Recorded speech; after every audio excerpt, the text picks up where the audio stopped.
ప్రభునందు ప్రియమైనటువంటి సహోదరి సహోదరులారా,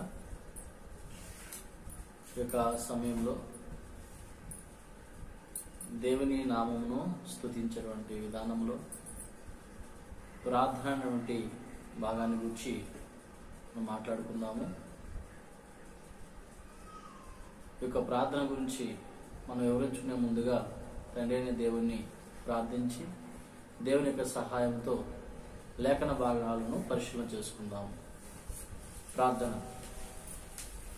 మహాకృపకు కారణభూతుడు అయిన మా ప్రియ పరలోకమందున్న మా గొప్ప తండ్రి, ఈ యొక్క మధ్యాహ్న కాల సమయంలో శ్రేష్టమైనటువంటి మీ సంగతులు మీ లేఖనం నుండి తెలుసుకున్నట్టు గొప్ప భాగ్యతను మాకు అనుగ్రహించి ఉన్నందులకై మీకు కృతజ్ఞతాస్తుతులు స్తోత్రములు మీ కుమారుని నామములో చెల్లిస్తూ, తండ్రి మరి ప్రార్థన అనేటువంటి ఇక అంశం గురించి మేము మాట్లాడుకోవడానికి మీకు ఆత్మీయ సహాయమును మాకు అనుగ్రహింప చేయమని, దేవా మీ లేఖనాల నుండి జీవం కలిగినటువంటి నీ మాటలు వివరించుటకు మంచి వాక్శక్తిని జ్ఞాపక శక్తిని వివరించే విధానమును మాకు నేర్పించి ఈ మాటల ద్వారా అనేకులము మేలు పొందుకోవడానికి సరి అయినటువంటి రీతిలో మీ నామమును ప్రార్థించి దేవా మీ ద్వారా శ్రేష్టమైనటువంటి ఆశీర్వాదాలు పొందుకునే గొప్ప ధన్యత మాకు దయచేయమని యేసుక్రీస్తు వారి శ్రేష్టమైన నామంలో ఈ మనలో నీవు సమర్పించి అడిగి వేడుకుంటూ ఉన్నాము పరమ తండ్రి, ఆమేన్. గమనించండి ప్రియ సహోదరులారా, ఈ యొక్క సమయంలో ప్రార్థన అనేటువంటి అంశాన్ని గురించి మనం మాట్లాడుకుంటూ ఉన్నాము. ఇందులో భాగంగా మనం ఇంతకుముందు భాగంలో కొన్ని సంగతులు తెలుసుకుని ఉన్నాం. ఈ రోజున మనం నేర్చుకున్నటువంటి పాఠం ఏమిటి అంటే, ప్రార్థన చేసేటప్పుడు ఎలా ఉండాలి, ప్రార్థన చేసేటప్పుడు ఎలా ఉండాలి అనేటువంటి సంగతులు వాక్యం నుండి తెలుసుకొని మనం ప్రార్థన చేసేటువంటి మన జీవితాల్లో ఇలాంటి లక్షణాలను కలిగి ఉన్నామా లేదా అని పరిశీలన చేసుకుంటూ వాక్యము చేత మన జీవితాలను సరిచూసుకుంటూ సరిదిద్దుకుంటూ బలపరుచుకుంటూ ముందుకు సాగుదాము. ఒకసారి లేఖన భాగాన్ని పరిశీలన చేద్దాము. ప్రార్థన చేసేటప్పుడు మనము ఎలా ఉండాలి? మత్తయి సువార్త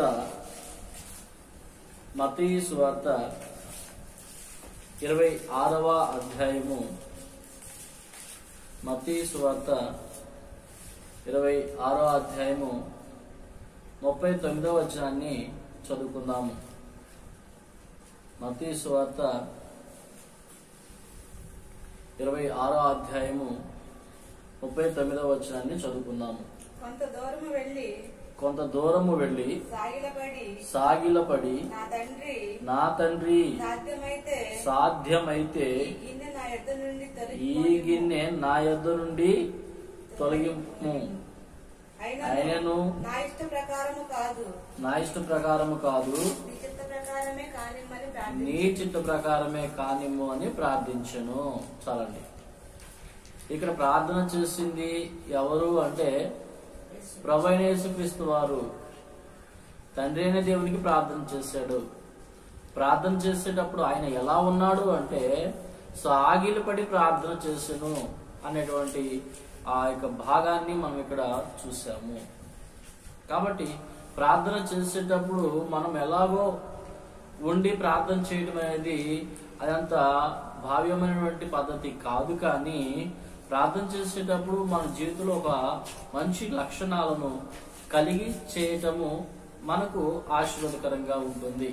మన ప్రార్థన ఫలించడానికి అవకాశకరంగా ఉంటుంది. కాబట్టి ఇక్కడ యేసుప్రభు జీవితంలో ఏం చూసామంటే సాగిలపడి ఆయన ప్రార్థన చేసెను. అలాగే లోకాసువార్త 22వ అధ్యాయము 41వ వచనాన్ని కూడా చూద్దాము. లోకాసువార్త 22వ అధ్యాయము 41వ వచనము. వారి యొద్ద నుండి రాతి వేత దూరము వెళ్లి మోకాళ్ళుని తండ్రి ఈ గిన్నె నా యొద్ద నుండి తొలగించుటకు నీ చిత్తమైతే తొలగించుము. అయినను నా ఇష్ట ప్రకారము కాదు, నీ చిత్తమే సిద్ధించునుగాక అని ప్రార్థించును. ఇక్కడ కూడా ప్రార్థించింది ఎవరయ్యా అంటే ప్రభువైన యేసుక్రీస్తు వారు తండ్రి అయిన దేవునికి ప్రార్థన చేశాడు. ఏమని ప్రార్థన చేశాడు అంటే, తండ్రి నీ చిత్తమైతే ఈ గిన్నె నా యొద్ద నుండి తొలగించు అని ప్రార్థన చేశాడు. అయితే ఇది చేసేటప్పుడు ఎలా చేశాడయ్యా అంటే మోకాళ్ళుని. ఎలా చేశాడండి? మోకాళ్ళుని ప్రార్థన చేశాడు. అనగా మనం ప్రార్థన చేసేటప్పుడు మోకరించటము అనేటువంటిది కూడాను ఒక మంచి లక్షణము. ఎలాగోలా నిలబడి చేసుకోవటము అలా చేస్తూ ఉంటాం, కానీ భాష పట్లేసి కూర్చొని చేస్తూ ఉంటాం, కానీ మంచం మీద పడుకొని చేస్తూ ఉంటాం, కానీ ఇవన్నీ కూడా ఎప్పుడు అంటే మనకి దేహము సహకరించినప్పుడు చేసేవంటి విధానం. అది దేహము సహకరించగలిగినటువంటి శక్తి ఉన్నప్పుడు, ఆరోగ్యంతో ఉన్నప్పుడు చక్కగా మోకరించి ప్రార్థన చేయటము అనేటువంటిది మంచి పద్ధతి. ఈ పద్ధతిని మనం చూసినప్పుడు భక్తులు కూడా చాలా మంది అలాగే మోకరించి ప్రార్థన చేశారు. ఒకసారి దానియేలు గ్రంథము 6వ అధ్యాయము 10వ వచనం చూసినప్పుడు, దానియేలు గ్రంథము 6వ అధ్యాయము 10వ వచనాన్ని చదివినప్పుడు, ఇట్టి శాసనము సంతకము చేయబడినని దానియేలు తెలుసుకొనెను. అతడు తన ఇంటికి వెళ్లి యథాప్రకారముగా అనుదినము ముమ్మారు మోకాళ్ళుని తన ఇంటి పైగది కిటికీలు యెరూషలేము తట్టునకు తెరవబడగా తన దేవునికి ప్రార్థన చేయుచు స్తుతించుచు వచ్చెను. చాలండి. ఇక్కడ ఏం చూస్తున్నాము అంటే దానియేలు గారి యొక్క జీవిత విధానాన్ని మనం చూస్తా ఉన్నాము. దానియేలు గారు తన జీవిత విధానంలో దినమునకు 3 సార్లు ప్రార్థన చేసేటువంటి అలవాటు ఆయన కలిగి ఉన్నట్టు చూసాము. ఈ పద్ధతిలో మోకరించి ప్రార్థన చేసేటువంటి ఒక మంచి లక్షణాన్ని మనం కనుగొంటూ ఉన్నాము. అయితే ఇక్కడ దానియేలు గారి యొక్క జీవితంలో తన స్థితి ఏమిటి అంటే, ఇక బబులోను రాజ్యం అంతటిలో కూడాను 3 ప్రధానమైన వ్యక్తులుగా ఉన్నారు.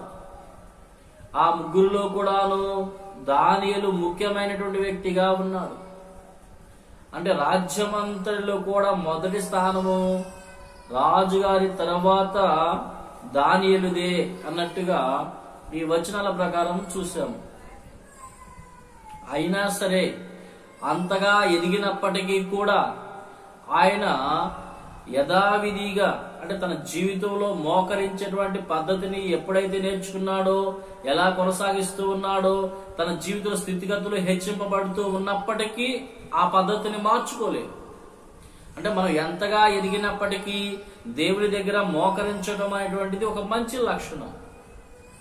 కాబట్టి దానియేలు గారు ఆ పద్ధతిని అలా కొనసాగిస్తూ ఉన్నాడు. యథావిధిగా అంటే ఎప్పటి నుండి అలాగే చేస్తూ ఉన్నాడు. తన జీవితంలో బానిసగా బబులోను దేశానికి వచ్చాడు.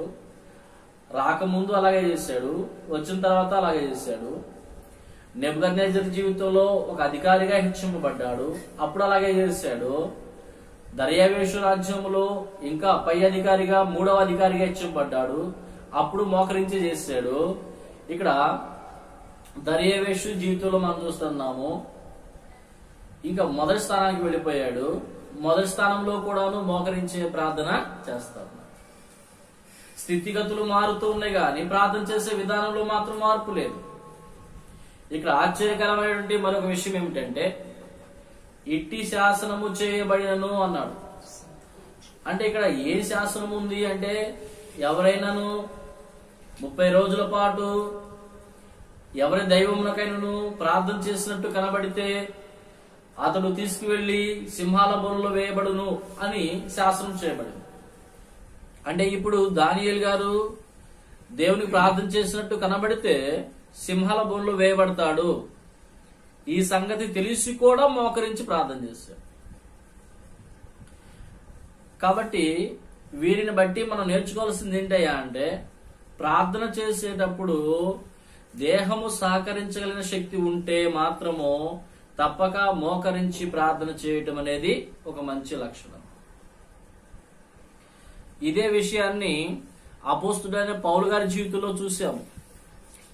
అపోస్తుల కార్యములు 20వ అధ్యాయము, అపోస్తుల కార్యములు 20వ అధ్యాయము 36వ వచనాన్ని చదువుకుందాం.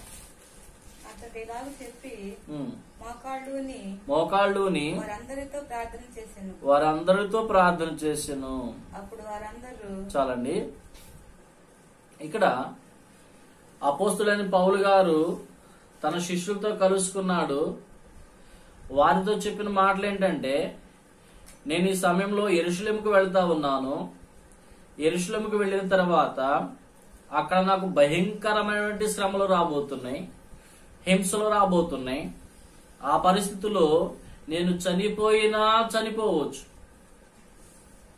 అలాంటి భయంకరమైన స్థలాలకు నేను వెళ్ళబోతున్నాను.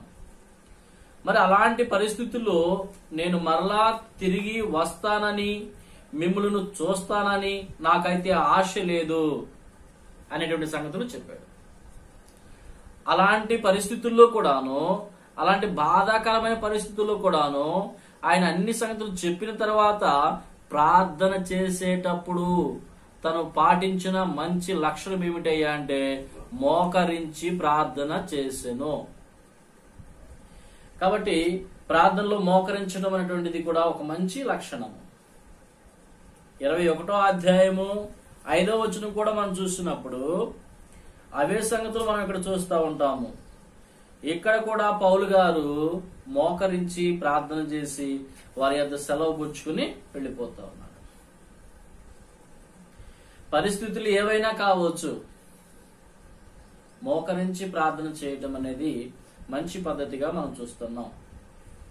మనం ముఖ్యంగా ఒకటి ప్రభువైన యేసుక్రీస్తు వారి గురించి, 2 దానియేలు గారి గురించి, 3 అపోస్తులైన పౌలు గారి గురించి, వీరందరి జీవితాల్లో ప్రార్థన చేసేటప్పుడు మోకరించి ప్రార్థన చేశారు.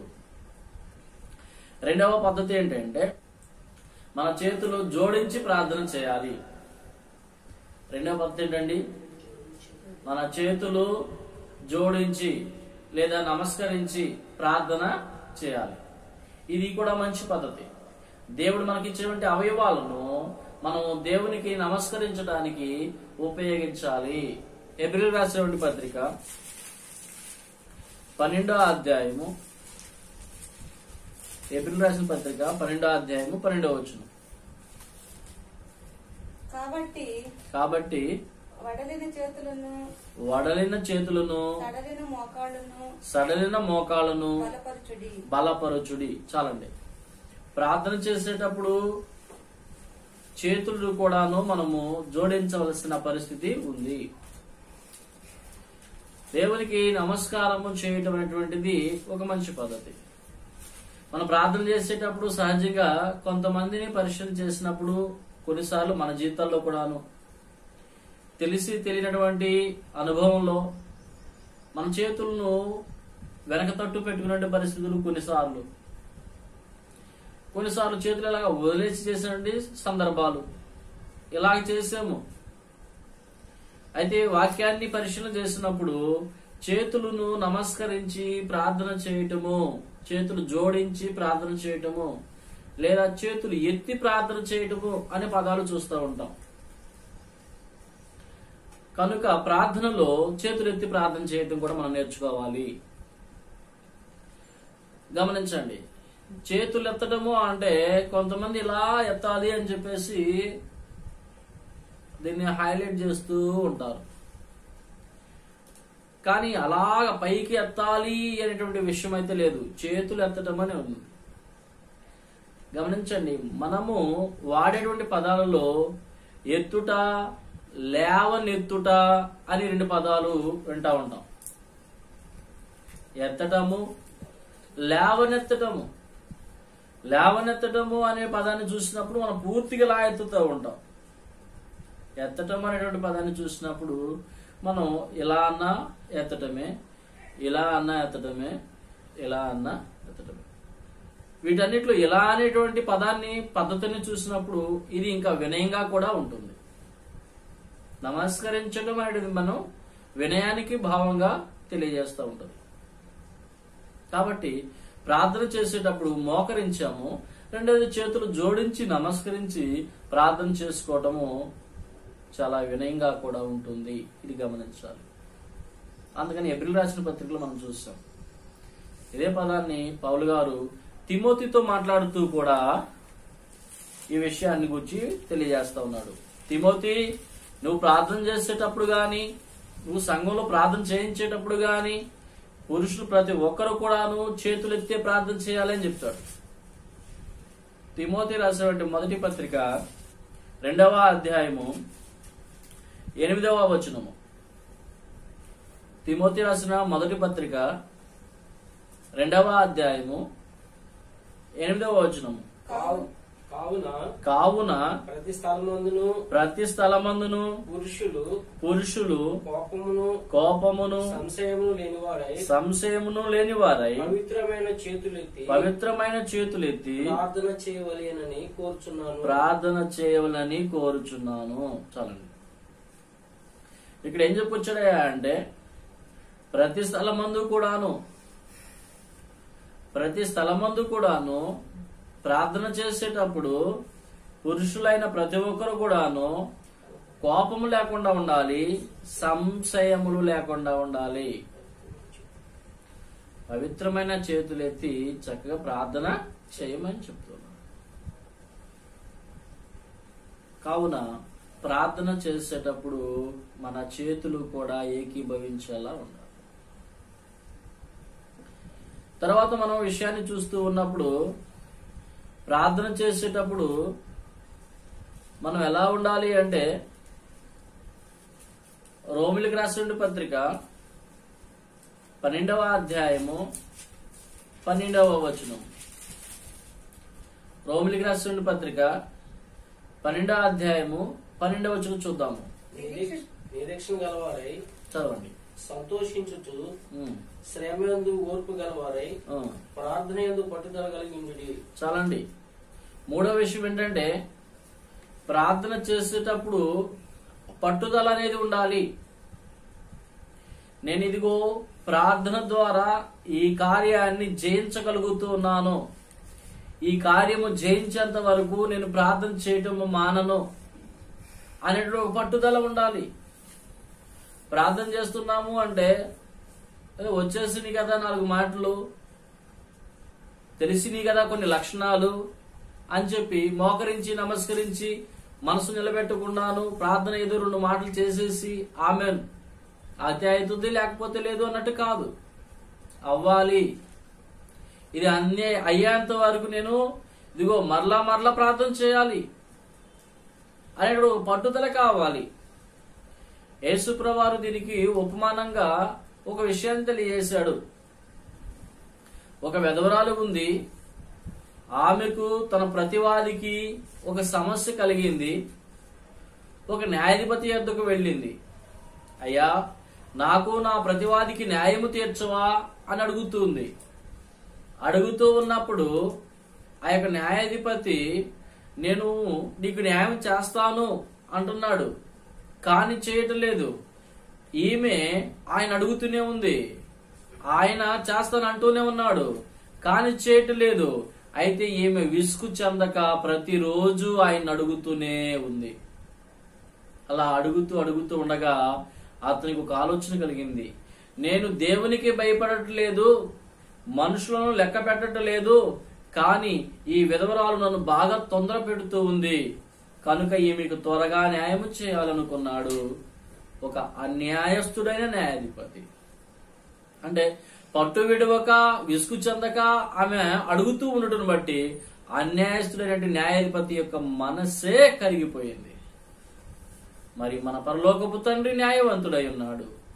అయితే ఆయన అడిగేటప్పుడు మనము ఒక పట్టుదలతో, నేను దేవుణ్ణి అడుగుతున్నాను, దేవుడు నాకు సహాయం చేస్తున్నాడు అనే ఒక పట్టుదలతో, అయ్యేంత వరకు నేను ఆయనను అడగటము విడిచిపెట్టను అనే ఒక పట్టుదలతో ప్రార్థన చేసేవారంగా ఉండాలి.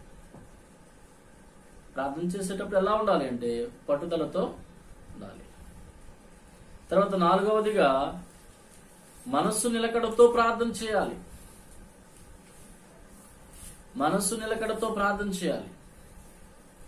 పౌలు గారు కొరింథీలో ఉన్న వారితో మాట్లాడుతూ కొరింథీలకు రాసినటువంటి మొదటి పత్రిక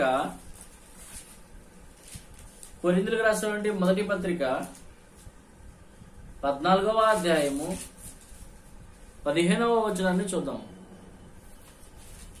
కాబట్టి ఆత్మతో ప్రార్థన చేస్తున్నాము, మనసుతోనూ ప్రార్థన చేస్తున్నాము. చాలండి. ఇక్కడ పౌలు గారు మాట్లాడుతున్నాడు, నేను మనస్సుతో ప్రార్థన చేతును, ఆత్మతోనూ ప్రార్థన చేతును. అంటే మనం ప్రార్థన చేసేటప్పుడు మనస్సు అనేటువంటి దాన్ని నిలబెట్టాలి. మనసు నిలబెట్టకుండా ప్రార్థన చేస్తే మనం ఏమేమి అడుగుతున్నామో, ఇప్పుడు అడిగినటువంటి పదానికి దీని తర్వాత అడగబోయే పదానికి పొంతన ఉండదు, సంబంధం ఉండదు. ఎప్పుడు అంటే మనస్సు నిలబెట్టినప్పుడు. మనస్సు నిలబెట్టి చేసేటువంటి విధానములో దేవుని ఎడల ఏకాగ్రత కనబడుతుంది. కనుక మనం ప్రార్థన చేసేటప్పుడు మనస్సు నిలబెట్టి చేయాలి. మనస్సు నిలబెట్టి ప్రార్థన చేసినప్పుడు దేవుడు ప్రతిఫలం ఇవ్వడానికి ఆయన రెడీగా ఉంటాడు. మనం ఈ విషయాన్ని ఏబు గ్రంథంలో కూడా చూస్తూ ఉంటాము. ఏబు గ్రంథాన్ని మనం పరిశీలన చేసినట్లయితే ఏబు గ్రంథము 13వ అధ్యాయము 11వ వచనము. ఏబు గ్రంథము 11వ అధ్యాయము 13వ వచనం అండి. చదవండి. నీవు నీ మనస్సును తిన్నగా నిలిపిన ఎడల, నీవు నీ మనస్సును తిన్నగా నిలిపిన ఎడల, నీ చేతులు ఆయన వైపు చాపిన ఎడల, నీ చేతులు ఆయన వైపు చాపిన ఎడల, పాపము నీ చేతిలో ఉండుట చూచి, పాపము నీ చేతిలో ఉండుట చూసి, నీవు దానిని విడిచిన ఎడల, నీవు దానిని విడిచిన ఎడల, నీ గుడారములో నుండి, నీ గుడారములో నుండి దుర్మార్గతను నీవు కొట్టివేసిన ఎడల, నిశ్చయముగా నిర్దోషివై సంతోషించదవు, నీవు సంతోషించదవు. చాలండి. ఇక్కడ ఏం మాట్లాడుతున్నాడంటే దేవుని యొద్ద నుండి మనం ప్రతిఫలం పొందుకోవటానికి మనం ఉండవలసినటువంటి లక్షణాలలో ఇక్కడ చెప్పినటువంటి వచనంలో మనస్సు తిన్నగా నిలిపి అన్నాడు. అంటే ప్రార్థన చేసేటప్పుడు మనస్సు అనేటువంటిది నిలబెట్టాలి. మనం ప్రార్థన చేసినా అదే పద్ధతిలో ఉండాలి. ఎవరైనా ప్రార్థన చేస్తూ ఉన్నా మనం వినేటప్పుడు మన మనస్సు కూడా నిలబెట్టాలి. అలా నిలబెట్టి చివరిలో ఆమెన్ అన్నప్పుడు మనము కూడా ఆమెన్ అంటే అతను చేసిన ప్రార్థనతో మనము కూడా ఏకీభవించినట్టు అవుతుంది. మనసు నిలబెట్టకుండా చివరిలో ఆమెనంటే అతను ఒక్కడే ప్రార్థన చేసినట్టు అవుతుంది, కానీ నేను ప్రార్థన చేసినట్టు మాత్రం కాదు. కానీ మనం ఎంతమంది అయినా ఉండవచ్చు, ఒక వ్యక్తి ప్రార్థన చేసేటప్పుడు అందరూ ఏకీభవించి లాస్ట్ లో ఆమెనంటే చేసింది ఒకరే, గాని మనసు నిలబెట్టి ఏకీభవించడం ద్వారా అందరూ చేసినట్టు అవుతుంది ఆ ప్రార్థన. అది మనం అర్థం చేసుకోవాలి. కనుక ప్రార్థన చేసేటప్పుడు మనసు నిలబెట్టి చేయటం అనేటువంటిది కూడాను చాలా ప్రాముఖ్యమైనటువంటిది. తర్వాత గమనించండి, మనం ప్రార్థన చేసేటప్పుడు విశ్వాసముతో చేయాలి. మనసు నిలబెట్టాము, మోకరించాము, పట్టుదలతో చేస్తా ఉన్నాము, అలాగే చేతులు నమస్కరించాము. వీటన్నిటితో పాటు విశ్వాసము కూడా ఉండాలి. అనగా మనం 1, 2, 3, 4 రోజులు చేసాం ప్రార్థన, ప్రతిఫలం రాలేదు, నిరుత్సాహం వచ్చేస్తుంది. అలా కాదు. దేవుడు ప్రతి దానికి ఒక సమయాన్ని ఏర్పాటు చేసి ఉంచాడు. సమయం వచ్చినప్పుడు తప్పక మనకు సహాయం చేస్తాడు. కనుక దేవుడు సహాయం చేసేంత వరకు మనం విశ్వాసంతోనే ఉండాలి. కానీ ఇదిగో నేను 4 రోజులు చేశాను, నాకు ప్రతిఫలం ఏమి రాలేదు, కాబట్టి ఇక దేవుడు చెయ్యలేడు, లేకపోతే దేవుడు చెయ్యడు అనుకొని నిరుత్సాహపడవలసిన అవసరత లేదు. దేవుడు తప్పక చేస్తాడు అన్న విశ్వాసంతోనే చేయాలి. మనం అబ్రహాము, ఇస్సాకు వారి జీవితాలను మనం చూసినప్పుడు వారు దేవుని యొక్క విశ్వాసం కలిగినటువంటి వారై దేవుడు చేసేటువంటి మేలు గురించి వాళ్ళు మరలా ప్రత్యేకంగా ఎప్పుడు కూడా అడిగినటువంటి దాఖలాలు లేవు. కాబట్టి మనం కూడా విశ్వాసం గలవారమై ఉండాలి. మన విశ్వాసం సన్నగిల్లిపోకుండా ఉన్నట్లుగా ప్రార్థన జీవితాన్ని కొనసాగించే వారంగా ఉండాలి. యాకోబు పత్రిక 1వ అధ్యాయము 5వ వచనము. యాకోబు పత్రిక 1వ అధ్యాయము 5వ వచనము. మీలో ఎవనికైనాను జ్ఞానము కొదువుగా ఉన్న ఎడల అతడు దేవుని అడగవలెను, అప్పుడు అది అతనికి అనుగ్రహించబడును. ఆయన ఎవనిని గద్దింపక అందరికి ధారాళముగా దయచేవాడు. అయితే అతడు ఏమాత్రము సందేహింపక విశ్వాసంతో అడగవలెను. చాలండి. అయితే అతడు ఎలా అడగాలయ్యా అంటే విశ్వాసముతో అడగాలి, సందేహముతో మాత్రం అడగకూడదు. అంటే ప్రార్థన చేసేటప్పుడు నీకేముండాలి? నేను అడుగుతున్నాను, దేవుడు నాకు ప్రతిఫలం ఇస్తున్నాడు అని విశ్వాసం ఉండి చెయ్యాలి. ఒకవేళ అవునో కాదో, అడుగుతున్నాను గాని చేస్తాడో లేదో అని సందేహముతో ప్రార్థన చేసాము అంటే, లేదా అలవాటు ప్రకారంగా చేసాము అంటే అలాంటి ప్రార్థనకు ప్రతిఫలము ఉండదు.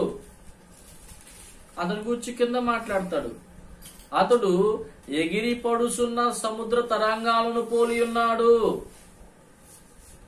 అతడు అస్థిరుడు గనుక అతనికి ఏమీ దొరకదు. కాబట్టి మనం ప్రార్థన చేసేటప్పుడు ప్రతిఫలం పొందుకోవాలి అంటే విశ్వాసముతో చేయాలి. ఈ విషయాన్ని కూడా మనం గుర్తుపెట్టుకోవాలి. తర్వాత మనం ప్రార్థన చేసేటప్పుడు ఇంకా మనలో ఏముండాలి అంటే పవిత్రత ఉండాలి. పవిత్రత లేకుండా మనం ప్రార్థన చేయకూడదు. అనగా గమనించండి, మన నోటితో దుర్భాష మాట్లాడేసి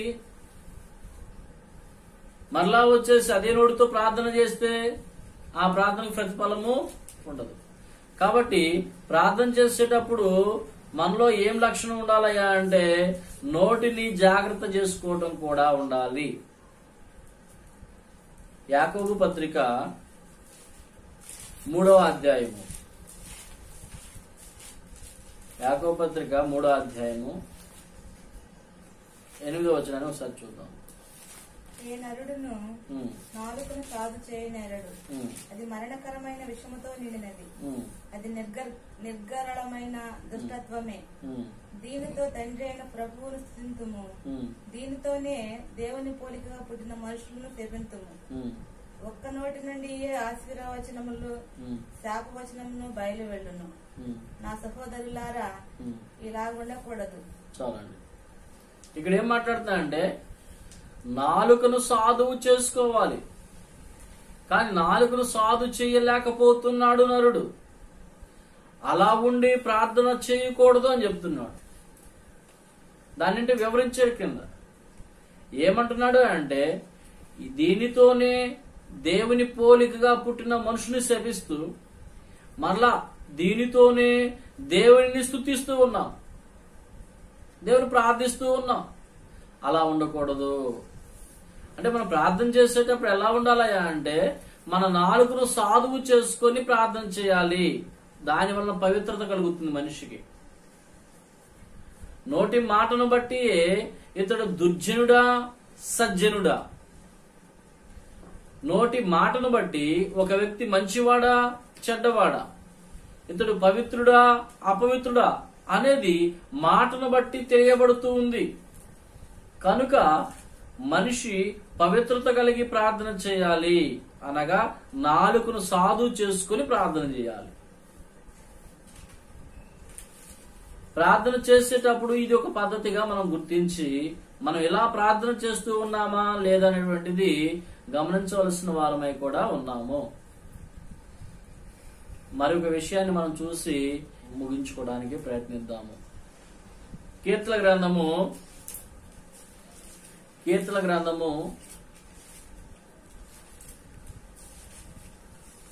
34వ అధ్యాయము 6వ వచనము. కీర్తన గ్రంథము 34వ అధ్యాయము 6వ వచనము. ఈ దీనుడు మొరపెట్టగా యెహోవా ఆలకించెను. చాలు. ఎవరు ప్రార్థన చేసినప్పుడు దేవుడు ఆలకిస్తున్నాడయ్యా అంటే, దీనుడు. ఈ దీనుడు మొరపెట్టగా యెహోవా ఆలకించుచున్నాడు. అంటే మన ప్రార్థన ఆలకించాలి అంటే మనలో దీనత్వము అనేది ఉండాలి. మనం ప్రార్థన చేసేటప్పుడు మన ప్రవర్తన ఎలా ఉండాలి? దీనత్వం కలిగి ఉండాలి. దీనత్వము అనగా గమనించండి, ప్రభువైన యేసుక్రీస్తు వారిని మనం చూస్తూ ఉన్నప్పుడు యేసుక్రీస్తు వారి మీద అన్యాయముగా నిందలు మోపారు, అన్యాయముగా అవమానపరిచారు, అన్యాయంగా ఆయన కొట్టారు, అన్యాయంగా ఆయన మరణానికి అప్పగిస్తా ఉన్నారు. ఇవన్నీ అనుభవిస్తూ కూడాను ఆయన ఏమి చాతగాని వానిలాగాను నోరు తెరవక ఉండెను. దానిని దీనత్వము అన్నాడు. దీనత్వము అనగా నిందలైనను అవమానములైనను హింసలైనను ఎన్ని వచ్చినప్పటికీ కూడాను, అవి అన్యాయముగా వచ్చినప్పటికీ కూడాను నోరు తెరవక ఉండటాన్ని దీనత్వము అన్నాడు. అలాంటి ప్రవర్తన మనం కలిగి ప్రార్థన చేయాలి. నేను ప్రార్థన చేసే వ్యక్తిగా ఉన్నాను అంటే నా ప్రవర్తన దీనత్వం ఉందా లేదా, నాలో దీన స్వభావం ఉందా లేదా. అది లేకుండా నేను ప్రార్థన చేస్తే అయ్యో దేవుడు నా ప్రార్థన ఆలకించుడు, దేవుడు నా ప్రార్థన ఆలకించకపోతే నాకు సహకారులు ఈ లోకంలో ఎవరు ఉండరు, ఆయనే సహాయం చేయకపోతే ఇంకెవరు కూడా చెయ్యలేరు. కాబట్టి దేవుని ద్వారా నేను సహాయం పొందుకోవాలి అంటే నేను ప్రార్థన చేయాలి. కనుక నేను దీన స్వభావాన్ని కలిగి ఈ లోకంలో జీవించాలి. ఈ పద్ధతి కలిగి మనం ప్రార్థన చేయాలి. మనం కొన్నిసార్లు కోపం వచ్చి నోరు జారేస్తా ఉంటాము, మరలా వచ్చి దేవా అంటా ఉంటాము. అప్పుడు అలాగా ఇప్పుడు ఇలాగా రెండు రకాలైన పద్ధతులు కలిగి ప్రార్థన చేస్తే దేవుడు ఆలకించడు. మనము శాస్త్రులను పరిశీలన చూసినప్పుడు వారిని యేసుప్రభువు వారు వేషధారులారా అన్నాడు. సమాజంలోనేమో ఒకలా కనబడతారు, తర్వాత ప్రవర్తన మరొకలాగా ఉంటుంది. మనసు లోపలేమో మరొక కుళ్ళు కుచితాలు కలిగి ఉండి పైకేమో ప్రేమగా సాధువుగా మాట్లాడుతూ ఉంటారు. ఇలా మాట్లాడే వారిని వేషధారులు అన్నాడు. కాబట్టి మనము కూడాను సమయాలు వచ్చినప్పుడు గొడవలాడుతూ, సమయం వచ్చినప్పుడు దూషిస్తూ, సమయం వచ్చినప్పుడు బూతులు మాట్లాడుతూ, మరలా ఇంటికి వచ్చిన తర్వాత ప్రార్థనలు చేస్తా ఉంటే నువ్వు మోకరించి చేసిన, చేతులు జోడించి చేసిన, మనసు నిలబెట్టి చేసిన ప్రార్థన ఆలకించడు. యెషయా గ్రంథంలో అదే మాట్లాడుతూ ఉంటాడు. యెషయా గ్రంథము 59వ అధ్యాయము 1వ వచనం చూసినప్పుడు రక్షింపనేరకుండానట్లు ఆయన హస్తము కురచగాలేదు, నెరకొండనట్లు వెన్ననేరకుండానట్లు ఆయన చెవులు మందం కాలేదు. మీ దోషములు మీకును మీ దోషములు మీకును మీ మీ దేవునికి అడ్డుగా వచ్చును. ఎక్కడి నుండి వచ్చినాయండి దోషాలు? మన నోటి ద్వారా వచ్చిన దోషాలు. మన నోటి ద్వారా దోషణ వచ్చింది. అవే దోషాలుగా పాపాలుగా పరిగణించబడింది. అవే మనం చేసే ప్రార్థనకి ఏమవుతుందంటే అడ్డు గోడగా వచ్చేస్తుంది. మనం చేసే ప్రార్థన పరలోకంలో ఉన్న దేవుని దగ్గరికి వెళ్లకుండా మన నోటి గుండా మాట్లాడినటువంటి మాటలు కావచ్చు, మన కంటి ద్వారా చూసిన చూపులు కావచ్చు, దేహంతో చేసిన క్రియలు కావచ్చు, ఇవన్నీ కూడా పాపములుగా ఉన్నప్పుడు ఆ పాపాలన్నీ అడ్డుగా వచ్చి ప్రార్థన పరలోకం చేరకుండా అడ్డగిచ్చేస్తుంది. అందువలన మనకు దేవుడు సహాయం చేయలేకపోతున్నాడు. కాబట్టి ప్రియమైనటువంటి సహోదరి సహోదరులారా, మనం అందరం కూడా గమనించవలసిన విషయాలు ఏంటంటే, ప్రార్థన చేసేటప్పుడు మనం ఎలా ఉండాలి? 1 మోకరించాలి, 2 చేతులు జోడించాలి, 3 మనస్సు నిలబెట్టాలి, 4 మనము విశ్వాసంతో ప్రార్థన చేయాలి, 5 పట్టుదలతో ప్రార్థన చేయాలి, 6 దీనత్వం కలిగి ప్రార్థన చేయాలి. ఇలాగా మన 4 సాధువు చేసుకుని ప్రార్థన చేయాలి. ఇలాంటి విధానము మనము కలిగి ఉన్నామా లేదా అనేటువంటిది మన జీవితాలను మనం పరిశీలన చేసుకోవాల్సిన వారమై ఉన్నాము. చెప్పబడిన ఈ వాక్య భాగాన్ని ప్రార్థించుకొని ముగించుకుందాము. ప్రార్థన.